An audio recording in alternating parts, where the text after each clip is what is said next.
إن الحمد لله نحمده ونستعينه ونستغفره ونعوذ بالله من شرور أنفسنا ومن سيئات أعمالنا من يهده الله فلا مضل له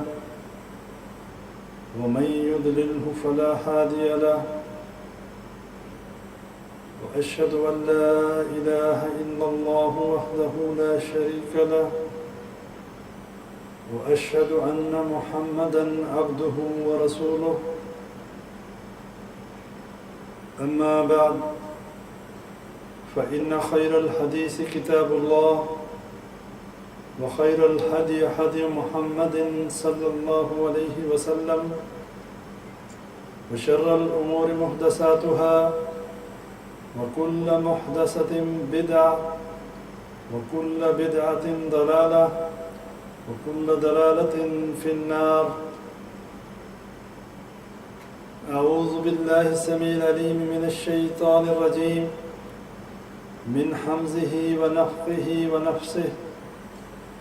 بسم الله الرحمن الرحيم.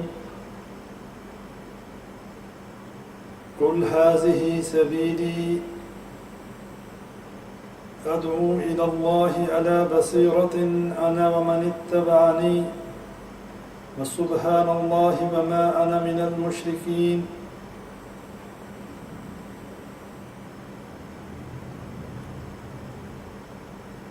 ومن أحسن قولا ممن دعا إلى الله وعمل صالحا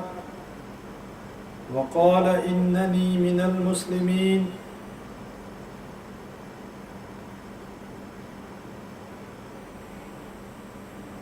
کتاب التوحید کے دروس کا سلسلہ چل رہا ہے.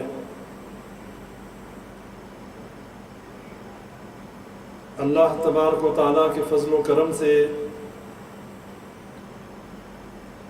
ہم اپنے پچھلے دروس میں توحید اور اس کی فضیلت کے حوالے سے بات کر چکے. اسی طرح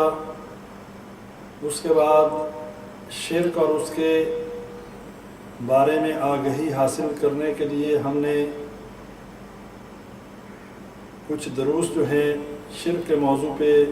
اللہ کی توفیق سے ہم نے کیے ہیں. اور پھر جو شرک میں اپنے آپ کو مبتلا کر لیتا ہے اس کے لیے کس قسم کے خطرے موجود ہیں، کیا کیا نقصانات کو اٹھا سکتا ہے، یہ بات بھی ہم نے پچھلے دروس میں اللہ کی توفیق سے سمجھنے کی کوشش کی. آج ہمارا موضوع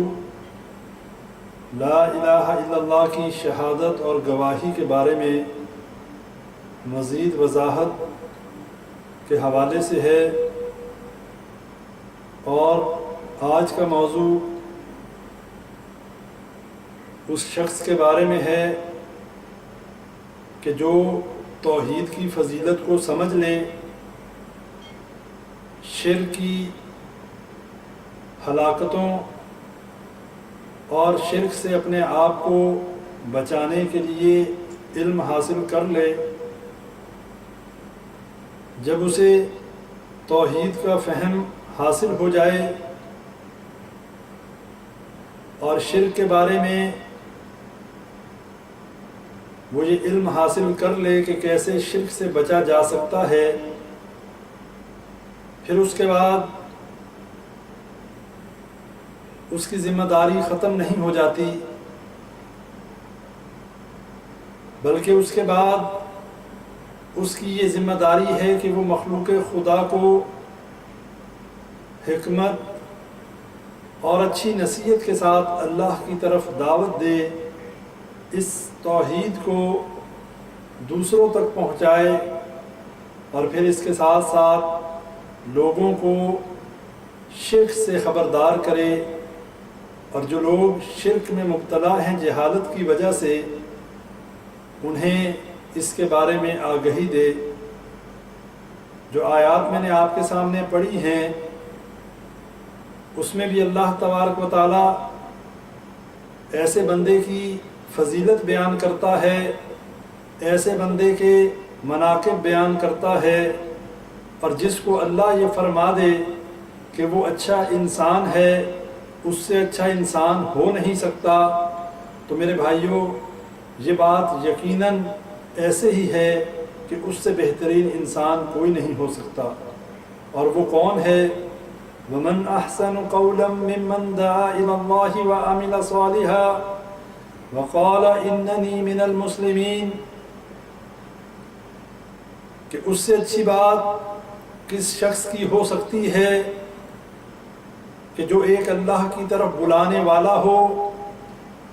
وَعَمِلَ صَالِحًا، نیک اعمال کرنے والا ہو، وَقَالَ إِنَّنِي مِنَ الْمُسْلِمِينَ، اس بات کا اعلان کر دے کہ میں مسلمانوں میں سے ہوں۔ جب حسن بصری رحمہ اللہ نے یہ آیت پڑھی تو بے ساختہ پکار اٹھے کہ یہ ہیں اللہ کے حبیب، یہ ہیں اللہ کے ولی، یہ ہیں اللہ کے منتخب بندے، اور جو اہل ارض میں سب سے زیادہ اللہ کو پیارے ہیں وہ یہ بندے ہیں جن کی دعا کو اللہ تعالیٰ نے شرف قبولیت بخشا، وہ یہ بندے ہیں، اور یہ ہیں جو اپنی قبول شدہ دعا کی طرف مخلوق خدا کو بلاتے ہیں، یہ ہیں جنہوں نے قبولیت دعا کے بعد بھی عمل صالح کا سلسلہ جاری رکھا، یہ ہیں جنہوں نے اننی من المسلمین کہا، جنہوں نے اس بات کا اقرار کیا ہم مسلمانوں میں سے ہیں۔ اور پھر میں نے یہ آیت بھی سورہ یوسف کی آپ کے سامنے تلاوت کی، قُلْ هَٰذِهِ سَبِيلِي أَدْعُو إِلَى اللَّهِ عَلَىٰ بَصِيرَةٍ أَنَا وَمَنِ اتَّبَعَنِي وَسُبْحَانَ اللَّهِ وَمَا أَنَا مِنَ الْمُشْرِكِينَ۔ اے نبی صلی اللہ علیہ وسلم، آپ ان سے صاف کہہ دیجئے کہ میرا راستہ تو یہ ہے، میں اللہ کی طرف بلاتا ہوں، ادعو الی اللہ علی بصیرہ، میں اللہ کی طرف پوری بصیرت اور روشنی سے تمہیں اللہ کی طرف بلاتا ہوں، اور ومن اتبعنی، اور جو میرے ساتھی بھی ہیں، وسبحان اللہ وما انا من المشرکین، اور شرک کرنے والوں سے میرا کوئی واسطہ نہیں۔ فرما دیا کہ یہ میرا راستہ ہے، میں اللہ کی طرف بلاتا ہوں، میں خود بھی پوری بصیرت سے اپنا راستہ دیکھ رہا ہوں، اور میرے ساتھی بھی اسی راستے پر چلنے والے ہیں۔ اللہ پاک ہے، وسبحان اللہ وما انا من المشرکین، اللہ کی ذات پاک ہے اور میں مشرکوں میں سے نہیں، میرا شرک کرنے والوں کے ساتھ کوئی تعلق نہیں۔ بھائیو، جو شخص توحید کا فہم حاصل کر لے، پھر اس کی یہ ذمہ داری ہے اس توحید کی طرف لوگوں کو بلائے، ان کے عقیدے کی اصلاح کرے، انہیں شرک سے بچائے، اور سب سے پہلی دعوت کون سی دعوت دی جائے گی؟ سب سے پہلی دعوت ایک اللہ کی توحید کی طرف دی جائے گی۔ آج واعظین کو دیکھ لیں، آج کے دور میں بہت سے لوگ دعوت و تبلیغ کا کام کرنے والے، لوگوں کو ذکر اور اذکار پر لگانے والے، اور اس کے ساتھ ساتھ نہ صرف ذکر اور اذکار پہ لگانے والے بلکہ فضائل سنانے والے، ان کو نماز کی ترغیب دینے والے، انہیں ذکر و اذکار کی طرف ترغیب دینے والے، انہیں عبادات کی طرف لگانے والے، اور ان کو عبادات کے فضائل سنانے والے۔ لیکن سب سے پہلی دعوت، وہ دعوت عقیدہ توحید کی ہونی چاہیے۔ اگر توحید کا عقیدہ صحیح ہے، انشاءاللہ اللہ کے ہاں عبادت مقبول اور منظور ہے۔ لیکن اگر عقیدہ توحید ہی صحیح نہیں، توحید کا فہم ہی نہیں رکھتا، اپنے عقیدے میں پختہ نہیں ہے، شرک کی بیماری میں مبتلا ہے، جتنی مرضی نمازیں پڑھ لے، جتنے مرضی روزے رکھ لے، جتنی مرضی زکوٰۃ ادا کر لے، اللہ کے ہاں اس کی عبادت کی کوئی حیثیت نہیں ہے۔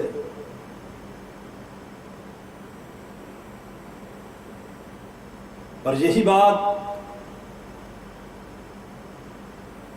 اللہ تبارک و تعالی قرآن میں فرماتا ہے، اس بندے کی تعریف کرتا ہے، اس بندے کی فضیلت بیان کرتا ہے، وَمَنْ أَحْسَنُ قَوْلًا مِّمَّنْ دَعَا إِلَى اللَّهِ وَعَمِلَ صَالِحًا وَقَالَ إِنَّنِي مِنَ الْمُسْلِمِينَ، کہ اس سے بڑھ کر اچھی بات کس کی ہو سکتی ہے جو ایک اللہ کی طرف بلانے والا ہو اور نیک اعمال کرنے والا ہو۔ یہ آیت ہمیں بہت سے سبق دیتی ہے۔ اس آیت سے ہمیں یہ پتہ چلتا ہے جو شخص اللہ کی طرف بلانے والا ہے، جو لوگوں کو دین کی دعوت دینے والا ہے، وہ اللہ کی توحید کا فہم رکھتا ہے، وہ اللہ کے دین کو سمجھتا ہے، وہ توحید کی اہمیت کو جانتا ہے، اسے یہ بات معلوم ہے سب سے پہلی دعوت توحید کی دعوت دینی ہے، اللہ کی طرف بلانا ہے، اور اللہ کی طرف بلانے کے ساتھ ساتھ امر بالمعروف اور نہی عن المنکر کا کام بھی کرنا ہے۔ کنتم خیر امۃ اخرجت للناس تأمرون بالمعروف وتنہون عن المنکر وتؤمنون باللہ، تم بہترین امت ہو۔ اور یہ بہترین امت کیوں کہا گیا؟ اس لیے کہ تم لوگوں کی بھلائی کے لیے نکالے گئے ہو، تم لوگوں کو نیکی کا حکم دیتے ہو، انہیں برائی سے روکتے ہو، اللہ پر ایمان کامل رکھتے ہو۔ تو یہ بات ہمیں پتہ چلتی ہے امت محمدیہ کا یہ وصف ہے، ان کی یہ صفت ہے، وہ نہ صرف اللہ کی توحید کا فہم رکھتے ہیں بلکہ اس توحید کا فہم رکھنے کے بعد لوگوں کو جو دعوت دیتے ہیں سب سے پہلے قولوا لا الہ الا اللہ کی دعوت دیتے ہیں۔ یہ بات ہمیں احادیث سے بھی پتہ چلتی ہے۔ ابن عباس رضی اللہ تعالیٰ عنہ روایت کرنے والے ہیں، کہتے ہیں کہ نبی صلی اللہ علیہ وسلم نے حضرت معاذ بن جبل رضی اللہ تعالیٰ عنہ کو یمن کی طرف بھیجا تو فرمایا ان رسول اللہ صلی اللہ علیہ وسلم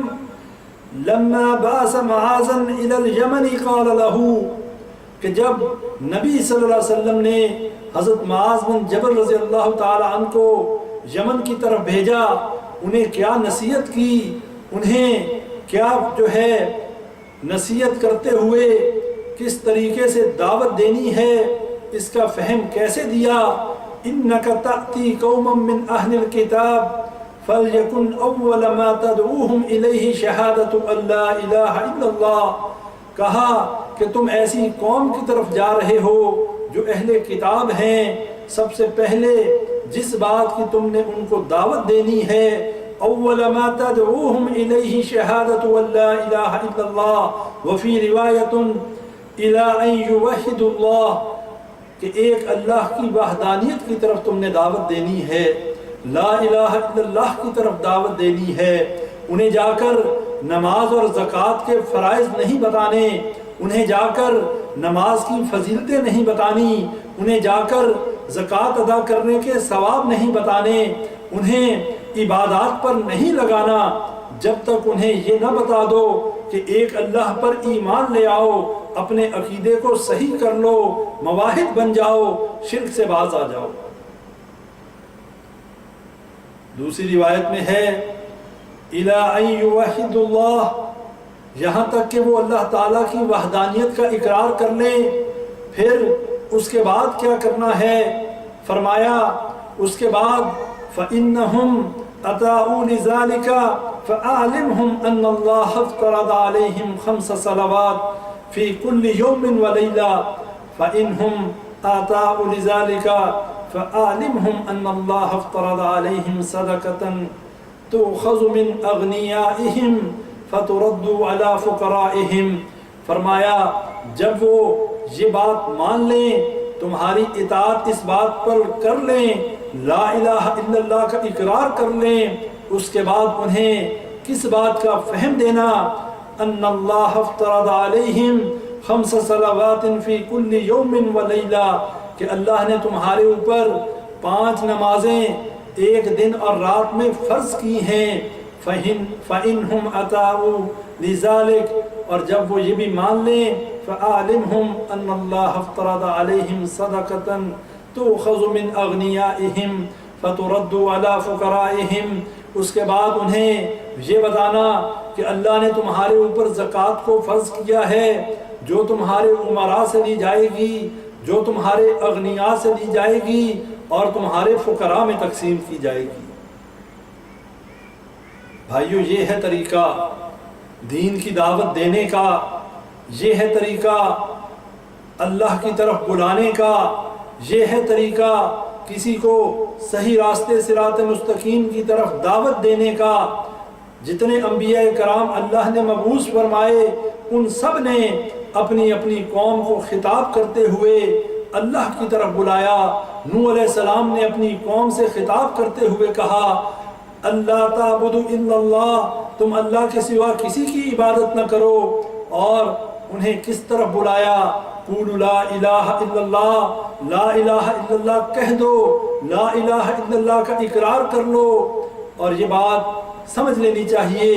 کہ جب ایک شخص عقیدہ توحید کو اپنا لے، ایک شخص اللہ کی توحید کو سمجھ لے، شرک سے باز آ جائے، باطل الہوں کا انکار کر دے، اللہ کی وحدانیت میں دوسروں کو شریک کرنا چھوڑ دے،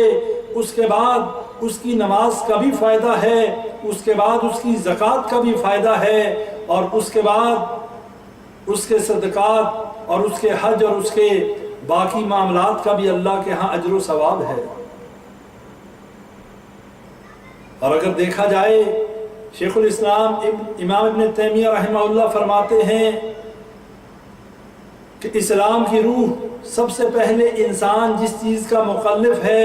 وہ لا الہ الا اللہ وان محمد رسول اللہ کا ہے، یعنی جو یہ اقرار کر لیتا ہے، یہ اقرار کر لینے کے بعد ایک کافر مسلمان کہلاتا ہے، دشمن دوست بن جاتا ہے۔ یہی وہ کلمہ ہے جس کے اقرار سے پہلے انسان کی جان اور اس کا مال مسلمانوں کے لیے جائز اور مباح تھے،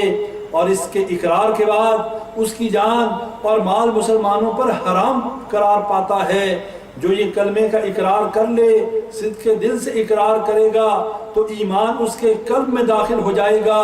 اسے مومن کہا جائے گا۔ اور اگر کسی شخص نے صرف زبان سے اقرار کیا، دل میں اس پر یقین نہ کیا، ایسے شخص کو بظاہر مسلمان ہی کہا جائے گا، لیکن حقیقت میں وہ مومن نہ ہوگا۔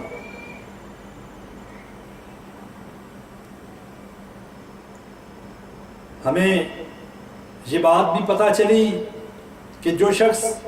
کلمہ شہادت کا اقرار کر لے اور وہ ایمان اس کے دل میں داخل ہو جائے، وہ شخص اپنے دل میں ایمان کی حلاوت محسوس کرے،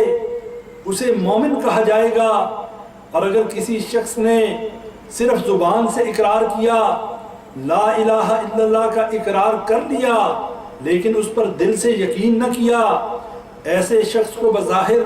مسلمان کہا جائے گا، لیکن حقیقت میں وہ مومن نہیں ہو سکتا۔ وجہ کیا ہے؟ اس کی وجہ ہمارے سامنے مثالیں بھری پڑی ہیں۔ اپنے ارد گرد نظر دوڑا کر دیکھیں، کتنے ہی لوگ ہیں جو کلمہ لا الہ الا اللہ کا اقرار کرنے والے ہیں، جو لا الہ الا اللہ کی گردانیں کرنے والے ہیں، لا الہ الا اللہ کے وظیفے کرنے والے ہیں، اور مسلمانوں کے گھروں میں پیدا بھی ہوئے، مسلمانوں والا نام بھی رکھتے ہیں، انہیں مسلمان کہا بھی جاتا ہے، لیکن توحید اور عقیدہ توحید کے لوازمات سے بے بہرہ ہیں۔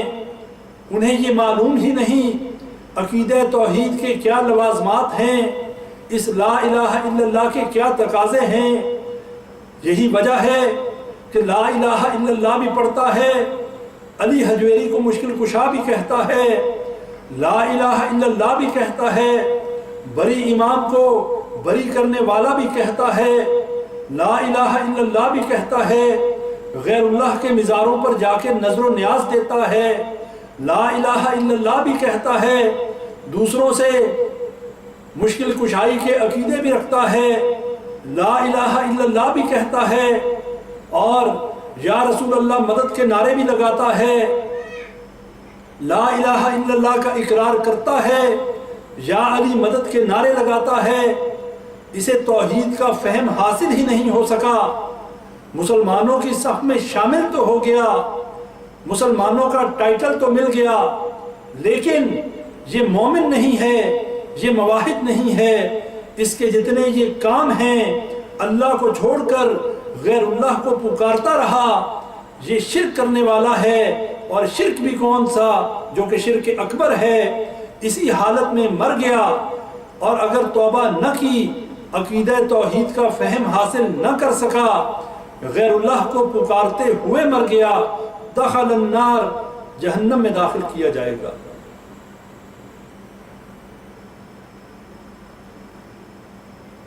بھائیو، یہ معمولی بات نہیں ہے۔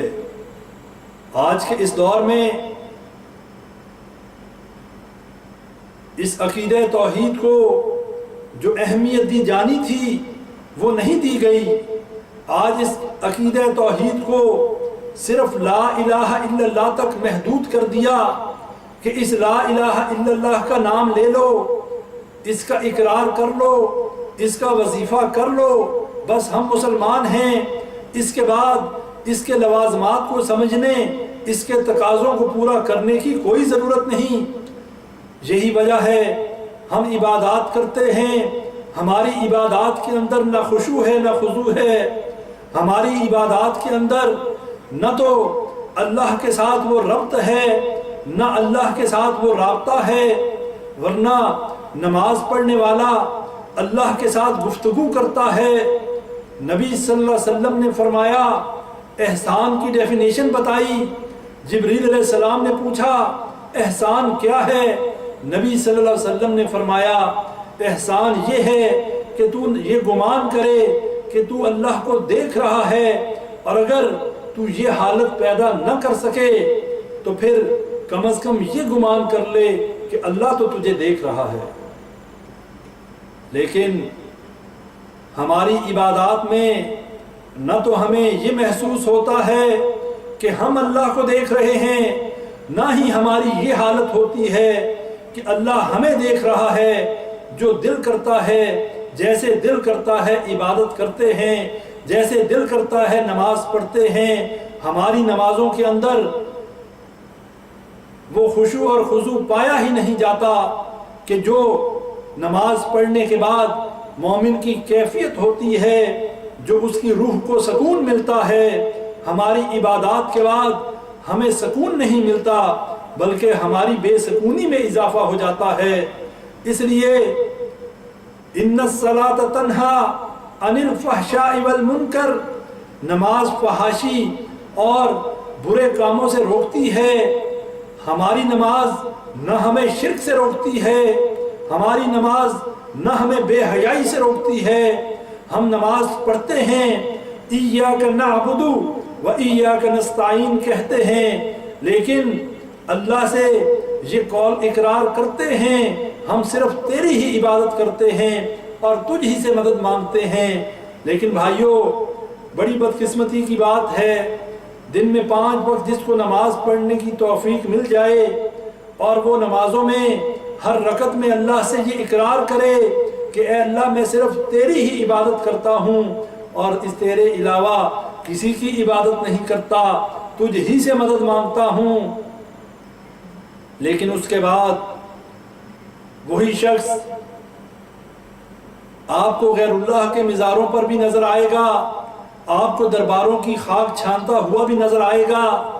آپ کو یہ نظر آئے گا کہ اگر وہ قربانی کرتا ہے، اگر وہ نظر و نیاز دیتا ہے تو غیر اللہ کی دیتا ہے،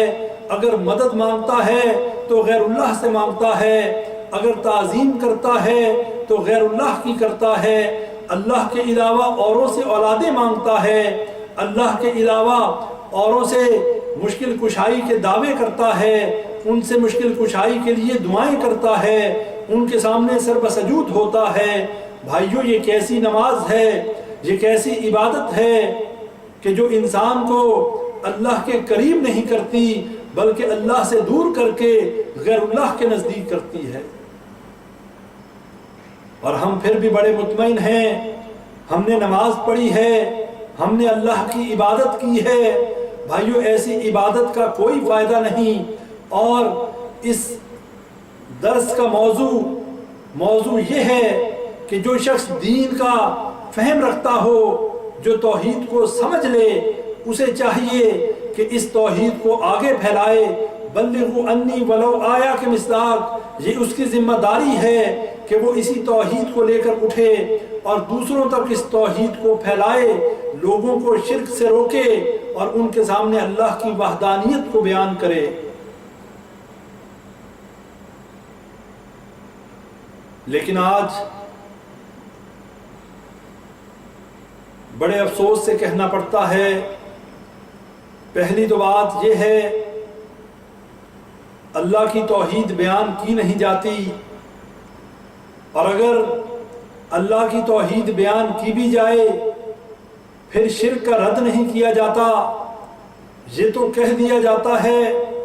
اللہ ہی مشکل کشا اور حاجت روا ہے، لیکن یہ نہیں کہا جاتا کہ یہ بر صغیر پاک و ہند کے اندر جتنے مزاروں میں مدفون ہیں یہ کچھ کرنے کے قابل نہیں، یہ مر چکے ہیں، یہ زندہ نہیں ہیں، یہ کسی کو اولاد نہیں دے سکتے، یہ کسی کی مشکل کشائی نہیں کر سکتے، یہ تو اپنی مدد نہیں کر سکتے، انہیں تو یہ بھی معلوم نہیں انہیں اٹھایا کب جائے گا۔ توحید اثبات ہے لیکن شرک کی نفی نہیں کی جاتی۔ ایسے مزاروں والوں کو اور ایسے مزاروں پر جا کر تعظیم اختیار کرنے والوں کو یہ بتایا نہیں جاتا کہ جن مزاروں پر آ کر تم مشکل کشائی کراتے ہو، جہاں پر آ کر تم نظر و نیاز دیتے ہو، یہ شرک ہے، یہ اسلام کے اندر حرام ہے، یہ توحید کے اصولوں کے منافی ہے، یہ تمہیں کچھ نہیں دے سکتے، یہ تو تمہاری دعاؤں کے محتاج ہیں اور تم ان سے اولادیں لینے جاتے ہو۔ اور بھائیو یہ ہم سب کی ذمہ داری ہے، ہم توحید کا نہ صرف فہم حاصل کریں بلکہ اس کو لوگوں کے آگے اس طریقے سے پھیلائیں جیسے نبی صلی اللہ علیہ وسلم نے مشرکین مکہ کے سامنے توحید کو علی الاعلان بیان کیا، اللہ کی وحدانیت کا اقرار کروایا اور کسی قسم کا کمپرومائز نہیں کیا، کسی مصلحت کا شکار نہیں ہوئے۔ یہی وجہ ہے اسی اسوہ حسنہ پر چل کر صحابہ کرام نے جب اسی توحید کو لوگوں کے سامنے رکھا، نبی صلی اللہ علیہ وسلم کی طرح ان کو بھی اذیتیں دی گئیں، انہیں بھی تکلیفیں دی گئیں۔ حضرت ابوبکر صدیق رضی اللہ تعالی عنہ نے نبی صلی اللہ علیہ وسلم سے اس خواہش کا اظہار کیا کہ اے اللہ کے نبی صلی اللہ علیہ وسلم، اس توحید کا علی الاعلان اقرار ہونا چاہیے، اس کا اعلان ہونا چاہیے۔ اللہ کی اس گھر میں بیت اللہ کے اندر مجھے اجازت دیجیے میں اللہ کی توحید کا اعلان کروں، میں اللہ کی طرف ان مشرکین مکہ کو بلاؤں۔ نبی صلی اللہ علیہ وسلم نے منع کیا کہ ابوبکر ابھی وہ وقت نہیں آیا، لیکن ایمانی کیفیت ایسی تھی، ایمان اتنا مضبوط تھا، نبی صلی اللہ علیہ وسلم سے اصرار کر کے بیت اللہ کے اندر کھڑے ہو کر لا الہ الا اللہ کا نعرہ بلند کیا، اور جب مشرکین مکہ کے کانوں پر یہ آواز پہنچی، جب ان کے کانوں سے یہ لا الہ الا اللہ کی آواز ٹکرائی، وہ سب حضرت ابوبکر صدیق رضی اللہ تعالی عنہ پر پل پڑے اور مارنا شروع کر دیا۔ کوئی جوتے سے مار رہا، کوئی ہاتھوں سے اور مکوں اور لاتوں سے مار رہا، اور کہا جاتا ہے تاریخ کی کتابوں میں یہ بات واضح طور پر ملتی ہے کہ حضرت ابوبکر صدیق رضی اللہ عنہ کو اتنا مارا کہ چہرے اور سر میں فرق نظر نہیں آتا تھا۔ سر پر کوئی ہاتھ رکھتا، ہاتھوں میں بالوں کے جو ہیں لٹیں جو ہیں وہ آ جاتی۔ یہ ہے توحید بیان کرنے کا، یہ ہے توحید کا بیان کرنے کا نتیجہ آج ہماری بھی توحید بیان کرنے کا انداز دیکھیں. آج ہم بھی اللہ کی توحید کو بلند کرتے ہیں، لیکن وہاں بلند کرتے ہیں جہاں ہمیں یہ یقین ہو کہ ہمارے ساتھ کوئی بےہودگی نہیں ہوگی، ہمیں اذیت نہیں دی جائے گی، ہمیں تکلیف نہیں پہنچے گی. ورنہ اگر اللہ کی وحدانیت اور اللہ کی توحید کو ان شرک کے اڈوں پر بلند کیا جائے، اس کے بعد وہ بندہ زندہ سلامت واپس پہنچ جائے، ہو نہیں سکتا. اور اگر اللہ کی خالص توحید کو بیان کیا جائے اس کے بعد ہمیں کوئی تکلیف نہ پہنچے، یہ ہو نہیں سکتا. اللہ کی توحید بیان کرنے کے رزلٹ میں نبیوں کو اذیتیں دی گئیں، صحابہ کرام کو اذیتیں دی گئیں، تو ہمیں بھی اذیتیں اگر ملیں گی اس کا مطلب ہے ہم نے صحیح توحید کو بیان کیا. ایک اور موقع پر نبی صلی اللہ علیہ وسلم بیت اللہ میں موجود تھے. ایک بدبخت نے نبی صلی اللہ علیہ وسلم کے گلے میں کپڑا ڈال کر اس کو بل دینے شروع کر دیے، اور اتنی سختی سے اس کو بل دینے شروع کر دیے کہ نبی صلی اللہ علیہ وسلم کا سانس گھٹنا شروع ہو گیا. کسی نے حضرت ابوبکر صدیق رضی اللہ عنہ کو یہ خبر دی کہ تمہارے نبی کے ساتھ یہ معاملہ مشرکین مکہ کر رہے ہیں. دوڑتے ہوئے بیت اللہ میں پہنچے، اس شخص کو دھکا دے کر گرایا، نبی صلی اللہ علیہ وسلم کے گلے سے اس کپڑے کو نکالا اور اسے مخاطب کر کے کہا اتقتلون رجلا ان یقول ربی اللہ، کیا تو اس لیے اسے قتل کرنا چاہتا ہے، اس لیے محمد صلی اللہ علیہ وسلم کی جان لینا چاہتا ہے؟ اس کا جرم یہ ہے کہ یہ کہتا ہے میرا رب ایک اللہ ہے، اس وجہ سے تو اس کو قتل کرنا چاہتا ہے. بھائیو، یہ بات ہمارے لیے سبق ہے، یہ ہمیں اس بات کا درس دیتی ہے کہ نبیوں کو بھی جب اللہ کی توحید بیان کی گئی، جب نبیوں نے اللہ کی توحید کو پھیلایا، انہیں طرح طرح کی اذیتیں دی گئیں، انہیں لہو لہان کیا گیا. صحابہ کرام نے بھی یہ درجات ایسے حاصل نہیں کیے، ان کی زندگیوں میں ان کو جنتوں کی بشارتیں ایسے نہیں دی گئیں، بلکہ یہ وجہ تھی انہوں نے نبی صلی اللہ علیہ وسلم کی دعوت پر لبیک کہا. غزوہ خیبر کا موقع ہے، آپ کے سامنے حدیث بیان کرتا ہوں جس میں نبی صلی اللہ علیہ وسلم نے پوچھا کہ حضرت علی رضی اللہ تعالیٰ عنہ کدھر ہیں. اس میں حضرت علی رضی اللہ تعالیٰ عنہ کی فضیلت بھی ہے،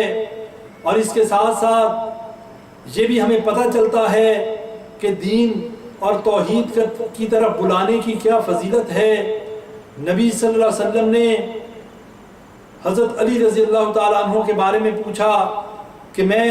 وہ کہاں ہے، اور فرمایا میں کل ایسے شخص کو پرچم دوں گا جو اللہ اور اس کے رسول صلی اللہ علیہ وسلم سے محبت کرتا ہے. اللہ تعالیٰ اور اس کا رسول صلی اللہ علیہ وسلم اس سے محبت کرتے ہیں. اسی میں رات کا وقت ہو گیا، صحابہ کرام یہ آپس میں باتیں کرنے لگے کہ وہ کون شخص ہے جس کو نبی صلی اللہ علیہ وسلم کل پرچم دیں گے، جس کے ہاتھ پر اللہ خیبر کے قلعے کو فتح کروائے گا. صحابہ اس بارے میں آپس میں ڈسکشن کرتے رہے. اگلے دن جب نبی صلی اللہ علیہ وسلم نے حضرت علی رضی اللہ تعالیٰ عنہ کے بارے میں پوچھا، بتایا گیا کہ ان کی آنکھوں میں تکلیف ہے، آشوب چشم کی بیماری میں مبتلا ہیں، ان کی آنکھیں دکھ رہی ہیں. نبی صلی اللہ علیہ وسلم نے بلوایا، ان کی آنکھوں میں اپنا لعاب دہن ڈالا، جس سے حضرت علی رضی اللہ تعالیٰ عنہ کی آنکھیں صحیح ہو گئیں، ان کی تکلیف جاتی رہی. اور پھر حضرت علی رضی اللہ تعالیٰ عنہ کو پرچم تھمایا اور کہا کہ تم خیبر کے قلعے کی طرف نکلو اور اللہ تعالیٰ تمہارے ہاتھ پر انشاءاللہ فتح دے گا. پھر صرف یہ نہیں کہا بلکہ اس کے ساتھ نصیحت بھی کی اور یہ کہا کہ سب سے پہلے انہیں اللہ کی طرف دعوت دینا، سب سے پہلے انہیں توحید کی طرف بلانا، اگر ان میں سے کوئی ایک شخص بھی اسلام لے آیا، اگر ان میں سے کسی ایک نے بھی تمہاری دعوت پر لبیک کہا، یہ تمہارے لیے سرخ اونٹوں سے بہتر ہے۔ یعنی سب سے پہلے جنگ کرنے کے آداب میں یہ بات ہمیں پتہ چلتی ہے کہ جب جنگ کا معاملہ ہو، جب جہاد کا معاملہ ہو، تو جاتے ہی جنگ نہ شروع کر دی جائے، سب سے پہلے انہیں اسلام کی دعوت دی جائے، اور اس کے بعد اگر وہ اسلام قبول کر لیں پھر ان کے ساتھ جنگ نہ کی جائے، بلکہ ان کے ساتھ پھر وہی معاملہ کیا جائے جو مسلمانوں کے ساتھ کیا جاتا ہے۔ لیکن اگر پہلے دعوت دی جا چکی ہو اور وہ دعوت کا انکار کر دیں، پھر بغیر دعوت دیے جو ہے جنگ کا آغاز کیا جا سکتا ہے۔ پھر اس حدیث سے، یہ متفق علیہ حدیث ہے، صحیح بخاری صحیح مسلم کی، اس سے ہمیں یہ بات بھی پتہ چلتی ہے وہ لوگ جو حضرت علی رضی اللہ تعالیٰ عنہ کو مشکل کشا سمجھتے ہیں، جو حضرت علی رضی اللہ تعالیٰ عنہ کو اللہ کی سیٹ پر بٹھاتے ہیں، انہیں یہ پتہ چل جانا چاہیے کہ جن کو وہ مشکل کشا سمجھتے ہیں انہیں بھی مشکل کا سامنا تھا، ان کی آنکھیں دکھ رہی تھیں اور وہ تکلیف میں مبتلا تھے۔ یہ بات پتہ چلتی ہے جس کو مشکل آ جائے، جس کو مشکل پیش آ جائے، وہ مشکل کشا نہیں ہوتا۔ مشکل کشا وہ ہوتا ہے جسے کوئی مشکل درپیش نہ ہو،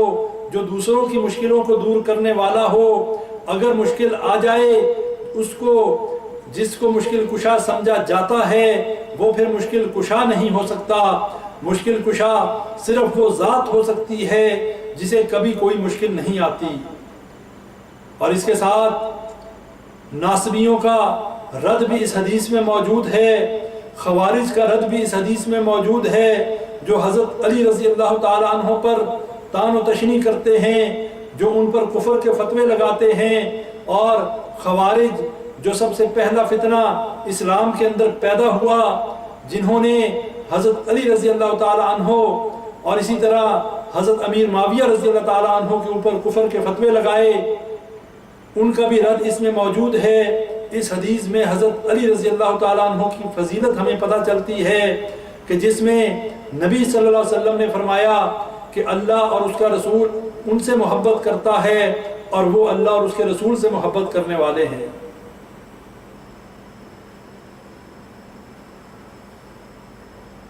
تو بھائیوں، یہ بات واضح ہو گئی کہ جو لوگ غلو سے کام لیتے ہیں، جو صحابہ کرام پر طعن و تشنیع کرتے ہیں، ان کا رد بھی موجود ہے۔ یہ طریقہ بالکل غلط ہے، اپنے ایمان کو ضائع کرنے کے مترادف ہے، اور جو دین کے اندر غلو کرتے ہوئے صحابہ کرام کو اور حضرت علی رضی اللہ تعالیٰ عنہ کو خصوصاً الہ بناتے ہیں، مشکل کشا بناتے ہیں، ان سے حاجت روائی کے عقیدے رکھتے ہیں، یہ بات بھی غلط ہے، یہ عقیدہ بھی صحیح نہیں بلکہ توحید کے منافی ہے۔ اس لیے کہ یہ نعرہ لگانے والا یمن کا یہودی تھا، عبداللہ بن سبا یہودی نے سب سے پہلے یہ نعرہ بلند کیا کہ علی علی نہیں بلکہ علی الہ ہے۔ اور جب حضرت علی رضی اللہ تعالیٰ عنہ نے اس کے ساتھیوں کو آگ میں جلا دیا، حکم دے دیا کہ انہیں آگ میں پھینک دیا جائے، جلتے ہوئے بھی ان لوگوں نے یہی کہا، ہم نہ کہتے تھے علی علی نہیں بلکہ الہ ہے، اسی لیے تو ہمیں آگ کا عذاب دیا۔ آگ کا عذاب دینا صرف اللہ کا حق ہے۔ یہ بات انہوں نے کہی، اور یہ بات صحیح ہے کہ آگ کا عذاب نہیں دیا جا سکتا، آگ کا عذاب جو ہے وہ صرف اللہ کا حق ہے۔ اور اسی طرح عبداللہ بن سبا یہودی نے ایک ایسا انتشار اور فرقہ واریت کا بیج بو دیا، امت کو تقسیم کر دیا، توحید کے تقاضوں کو پس پش ڈالتے ہوئے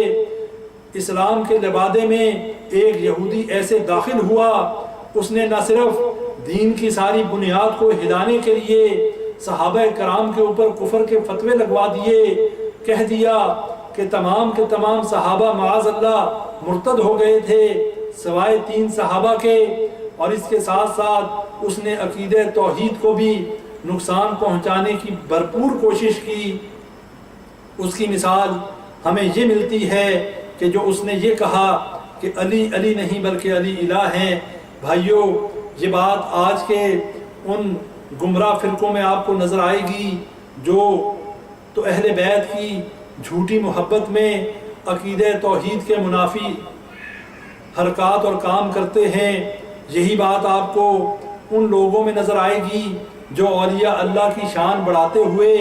انہیں ربوبیت اور انہیں الوہیت کے درجے پر لے جاتے ہیں اور ان سے مشکل کشائی کے عقیدے رکھنے شروع کر دیتے ہیں۔ بھائیوں، یہ بات آج ہم نے سمجھی ہے، آج ہم نے یہ بات سمجھنے کی کوشش کی ہے کہ ایک انسان کے لیے سب سے بہترین اور سب سے اہم علم جو ہے وہ توحید کا علم ہے۔ سب سے پہلے دین کے اندر اسے توحید کا فہم حاصل کرنا چاہیے اور شرک کے تمام جو ہے شرک کے بارے میں اسے علم حاصل کرنا چاہیے کہ کہیں وہ شرک میں ملوث نہ ہو جائے۔ جب توحید کا فہم حاصل ہو جائے، شرک کے بارے میں آگہی مل جائے، پھر اس کے بعد اس کی سب سے پہلی ذمہ داری یہ ہے اس علم کو آگے لوگوں تک پہنچائے، انہیں بتائے، جیسے حضرت نوح علیہ السلام نے اپنی قوم سے کہا ان اعبدوا اللہ واتقوہ واطیعون، کہ اے میری قوم، میں تم کو آگاہ کرتا ہوں کہ اللہ کی بندگی کرو، اس سے ڈرو اور میری اطاعت کرو۔ تمام انبیاء کرام کی یہی دعوت تھی اور اسی دعوت کو اہل توحید کو لے کر اٹھنا چاہیے۔ یہی دعوت جو ہے ہمیں لوگوں کے اندر عام کرنی چاہیے، اور جب توحید کا اقرار کر لیں فَإِذَا فَعَلُوا ذَلِكَ فَقَدْ مَنَعُوا مِنِّي دِمَاءَهُمْ وَأَمْوَالَهُمْ إِلَّا بِحَقِّهَا، جب ان احکام کو مان لیں تو انہوں نے اپنا مال اور اسباب، اپنے خون مجھ سے محفوظ کر لیے۔ یہ وہ روایت ہے جو حضرت ابو ہریرہ رضی اللہ عنہ روایت کرنے والے ہیں۔ نبی صلی اللہ علیہ وسلم نے فرمایا کہ جب توحید کا اقرار کر لے فَإِذَا فَعَلُوا ذَلِكَ فَقَدْ مَنَعُوا مِنِّي دِمَاءَهُمْ وَأَمْوَالَهُمْ إِلَّا بِحَقِّهَا، کہ جب وہ توحید کا اقرار کر لیں، نبی صلی اللہ علیہ وسلم کی رسالت کو مان لیں، انہوں نے اپنا مال و اسباب، اپنا خون مجھ سے محفوظ کر لیا۔ البتہ اسلام کے حقوق کے بارے میں کسی کو معاف نہیں کیا جائے گا، یعنی اگر کوئی زنا کرتا ہے شادی شدہ ہونے کے بعد، اس کے اوپر حد جو ہے لاگو ہوگی، اس پہ حد نافذ کی جائے گی، اسے سنسار کیا جائے گا۔ اگر کوئی ارتداد کا شکار ہو گیا، اگر کوئی مرتد ہو گیا، اس کو بھی موقع دیا جائے گا کہ وہ توبہ کر لے، واپس لوٹ آئے، اور اگر وہ لوٹتا نہیں ہے اسے بھی قتل کیا جائے گا۔ تو یہ بات نبی صلی اللہ علیہ وسلم نے فرما دی کہ جس نے توحید کا اقرار کر لیا اس نے اپنے خون اور اپنے مال کو مجھ سے محفوظ کر لیا، الا بحقها، سوائے اس اسلام اور شریعت کے حق کے جو میں نے آپ بھائیوں کے سامنے رکھ دیا۔ اسی طرح حضرت ابوبکر صدیق رضی اللہ تعالی عنہ نے منکرین زکوٰۃ کے خلاف قتال کیا، ان کے ساتھ جنگ کی۔ جب حضرت عمر رضی اللہ تعالی عنہ نے یہی حدیث حضرت ابوبکر صدیق رضی اللہ عنہ کے سامنے رکھی، کیف تقاتل الناس وقد قال رسول اللہ صلی اللہ علیہ وسلم امرت ان اقاتل الناس حتى يقولوا لا الہ الا اللہ فاذا قالوها قسموا منی دماءهم واموالهم الا بحقها۔ اے ابو بکر صدیق رضی اللہ عنہ، آپ کیسے ان کے ساتھ قتال کرتے ہیں جنہوں نے زکوٰۃ دینے سے انکار کر دیا، جبکہ نبی صلی اللہ علیہ وسلم نے کہہ دیا امرت ان اقاتل الناس حتى يقولوا لا الہ الا اللہ، مجھے یہ حکم دیا گیا اس وقت تک جنگ کروں جب تک یہ لا الہ الا اللہ کا اقرار نہ کر لیں۔ فَإِذَا قَالُوهَا قَسَمُوا مِنِّي دِمَاءَهُمْ وَأَمْوَالَهُمْ إِلَّا بِحَقِّهَا، اگر وہ یہ اقرار کر لیں اس کے بعد ان کا مال اور ان کا خون مجھ سے محفوظ ہے سوائے اسلام کے حقوق کے کہ جسے معاف نہیں کیا جا سکتا۔ حضرت ابوبکر صدیق رضی اللہ عنہ نے کہا کہ زکوٰۃ بیت المال کا حق ہے، بخدا اگر یہ لوگ بکری کا بچہ بھی روکنے کی کوشش کریں گے جو یہ نبی صلی اللہ علیہ وسلم کی دور میں ان کی خدمت میں ادا کرتے تھے تو ان سے جنگ کی جائے گی۔ یعنی کہ حضرت ابوبکر صدیق رضی اللہ عنہ کی بصیرت دیکھیں، ان کا سینہ اللہ نے کتنا کھول دیا تھا، انہیں یہ بات معلوم تھی کہ اللہ بحق ہا میں یہ زکوٰۃ شامل ہے۔ اگر کوئی نماز کا انکار کر دے، اگر کوئی زکوٰۃ کا انکار کر دے، اس کے خلاف جہاد بھی ہوگا، اس کے خلاف قتال بھی ہوگا، جب تک کہ وہ اس بات کا اقرار نہ کر لیں، جب تک وہ توبہ تائب نہ ہو جائیں۔ تو یہ بات ہمیں سمجھ لینی چاہیے کہ زکوٰۃ اور نماز میں فرق نہیں کیا جا سکتا۔ اللہ سے دعا کریں اللہ تعالی ہمیں صحیح کتاب اللہ اور سنت رسول اللہ کا صحیح فہم نصیب فرمائے۔ جب تک ہم زندہ رہیں، دین اسلام پر زندہ رہیں، اللہ تعالی ہمیں توحید کا فہم عطا کرے، پھر اس توحید کو پھیلانے والا بنائے۔ اللہ تعالی ہمیں شرک سے بچنے کی توفیق عطا فرمائے اور ان تمام باتوں کا فہم عطا فرمائے کہ جو شرک میں لے جانے والی ہیں، پھر ہمیں اس کو پھیلانے کی توفیق عطا فرمائے۔ ہمیں اللہ تعالیٰ ان لوگوں میں شامل کرے جن کی اللہ نے فضیلت بیان کی، جن کی اللہ نے تعریف بیان کی، اور اللہ نے یہ بات فرما دی